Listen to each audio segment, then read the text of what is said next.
हैदराबाद के मुख्तलिफ इलाकों में बरसात का सिलसिला तो थम गया, मगर बारिश का पानी अब भी कई इलाकों में खड़ा है। मकीन कश्तियों की मदद से महफूज मकाम पर मुंतकिल किए जा रहे हैं। मजीद मालूम करते हैं हमारे नुमाइंदे राशिद शेख से। जी राशिद, मजीद बताइएगा। हैदराबाद के मुख्तलिफ इलाकों में बरसात का सिलसिला तो थम चुका है, मगर अभी भी कई इलाकों में जो पानी बरसाती खड़ा था उसकी निकासी अभी तक नहीं हो सकी है।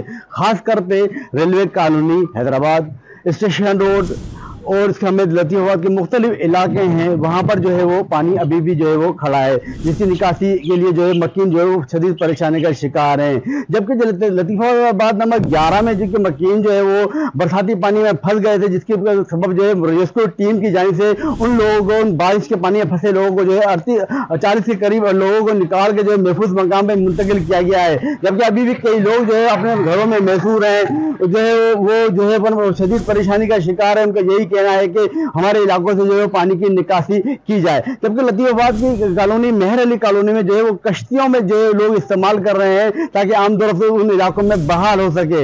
हेस्को की जानिब से बिजली की फराहमी भी जो है कई फीडरों पर ना होने के सबब पानी की निकासी का भी जो है वो मसला पैदा हो रहा है, जिसके सबब मकीनों का यही कहना है कि फौरी तौर पर जो बिजली की बहाली करके जो जिन इलाकों में पानी खड़ा था उसकी जो है निकासी की जाए।